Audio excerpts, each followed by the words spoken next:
পয়লা মে শ্রম দিবস উপলক্ষে বনগাঁ জেলা আইএনটিটিউসির সভাপতি নারায়ণ ঘোষের ডাকে বনগাঁতে মহা মিছিলের আয়োজন করা হয়েছিল। প্রায় 12 থেকে 15,000 শ্রমিকের উপস্থিতিতে বনগাঁ DN 44 বাস স্ট্যান্ড থেকে মহা মিছিল শুরু হয়ে বনগাঁ প্রতাপগড়ের গিয়ে মিছিল শেষ হয়। সেখানে বনগাঁ সাংগঠনিক জেলা আইএনটিটিউসির পক্ষ থেকে নিউ মার্কেট ব্যবসায়ী সমিতির সহযোগিতায় একটি অত্যাধুনিক ICU অ্যাম্বুলেন্সের উদ্বোধন করা হয়। এর আগে বনগাঁতে ICU অ্যাম্বুলেন্স ছিল না, সেই কারণে শ্রম দিবস উপলক্ষে সাধারণ মানুষের উদ্দেশ্যে এই অ্যাম্বুলেন্সের উদ্বোধন করা হলো। এতে বনগাঁ সাধারণ মানুষ উপকৃত হবে। এই দিনের এই মিছিলের পথে ছিলেন বনগাঁ পৌরসভার চেয়ারম্যান গোপাল শেঠ সহ বনগাঁ পৌরসভার কাউন্সিলরেরা।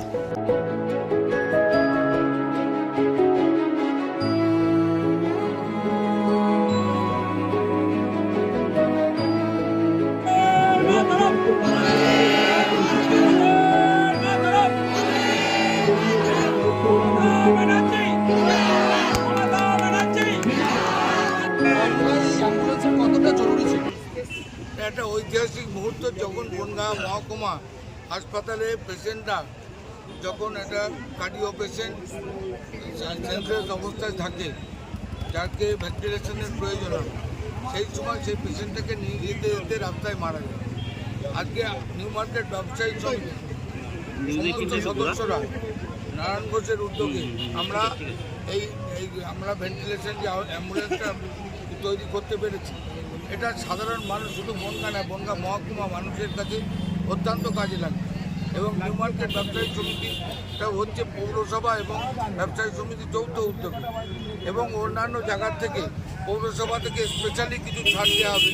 যারা গরিব মানুষ থাকবে তাদের যে ভাড়া হবে তার 50% ভাড়ায় আমাদের কাউন্সিলররা আছেন, আমাদের যারা নিউ মার্কেট ব্যবসায়ী সমিতি কমিটি আছে, তারা যদি অনুমোদন করে তাদের ক্ষেত্রে 50% ছাড় আমরা করে দেবো। এটা হচ্ছে যে ভাড়াটা লাগে, এটা চালাতে গেলে তো সময় লাগে। সাধারণের ক্ষেত্রে মিনিমাম ভাড়া নিয়ে নিউ মার্কেট ব্যবসায়ী সমিতি চালাবে, আমরা পৌরসভার আমাদের ছাড় দেবো। কারণ এটা চালাতে গেলে দীর্ঘ একটা খরচের ব্যাপার আছে। যেহেতু নিউ মার্কেট ব্যবসায়ী সমিতি এবং পৌরসভা যৌথভাবে এই ব্যবসাদার সমিতিটা চালায়, সুতরাং এদের ক্ষেত্রে যাতে অ্যাম্বুলেন্সটা চলে, নারায়ণ ঘোষের যে উদ্যোগ সেটা যাতে বিফলে না যায়, মৃত মানুষকে চিকিৎসা করা যায়, তার একটা উদ্যোগ আমরা সবসময় পাশে থাকি। এতদিনকে বাইরের থেকে আনতে হতো, অনেক ভাড়া দিয়ে আনতে হতো। যেমন এখানে MRI আর 1 মাস পরে চালু হয়ে যাচ্ছে, মিনিমাম পয়সা গাড়ি করে নিয়ে যেতে হতো। পৌরসভা করছে, নিউ মার্কেট ব্যবসায়ী সমিতি নারায়ণ ঘোষের নেতৃত্বে আমরা সেই সকল সদস্যরা, যেমন এই একটা এনেছে, এখান থেকে দূরে গিয়ে আর করতে হবে না, এখান থেকেই আমরা পেয়ে যাবো অত্যন্ত কম খরচে। বিগত বছরও করেছি। আজকে একটা ঐতিহাসিক দিন, এই পয়লা মে শ্রমিক দিবস আমাদের রাজ্যের আমরা সেইভাবে আমরা পালন করে চলেছি। আমাদের রাজ্যের সভাপতি এবং আমাদের মানবিক মুখ্যমন্ত্রী এবং আমাদের যুব সেনাপতির নির্দেশে শ্রমিক দিবস আজকে আমরা পতাকা উত্তোলনের মাধ্যমে আজকে হাজার হাজার লোক দেখলেন। আপনারা কত লোক আজকে সামনে, আজকে শ্রমিক দিবস হিসেবে আজকে তারা আমাদের সঙ্গে সামিল হয়েছে, পায়ে পাম দিয়েছে। আমি তাদেরকে ধন্যবাদ জানাই যে আজকে তারা এই সেই DN 44 ওখান থেকে আজকে এই হসপিটাল অব্দি হেঁটে প্রায় 1 কিলোমিটারের উপরে, আমি তাদেরকে ধন্যবাদ জানাই।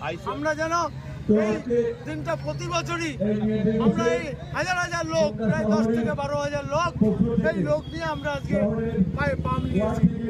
আজকে আমাদের নিউ মার্কেট ব্যবসায়ী সমিতি বাজারের সেক্রেটারি গোপাল দাস সভাপতি, সেই হিসেবে ICU অ্যাম্বুলেন্স এখান থেকে মুক্তগ্রাম একটা অ্যাম্বুলেন্স, ICU অ্যাম্বুলেন্স নেই। আমরা যদি কেউ পেশেন্ট ভর্তি হয় তাহলে আমরা কলকাতায় আমাদের ফোন করতে হয়, 4 ঘন্টা পরে আসে।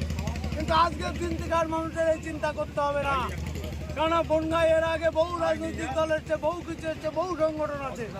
নিউ মার্কেট ব্যবসায়ী সমিতি যে জিনিসটা ভাবে এটা কেউ ভাবে না।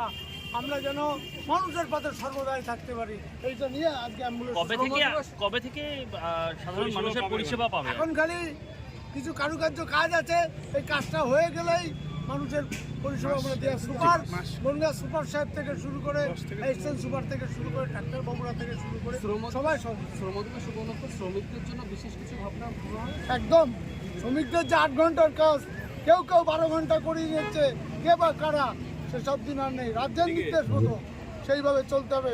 যদি 12 ঘন্টা ডিউটি করে তাদের আর 4 ঘন্টার মাইনে হবে ক্যামেরার সামনে, কিন্তু দেয় না এরা ভাবে কি এগুলো করা যাবে না, এগুলো আমাদের রাজ্যের নির্দেশ। ক্যামেরায় বিশাল পাল, সঙ্গে অদিতি সেন, নিউজ N24।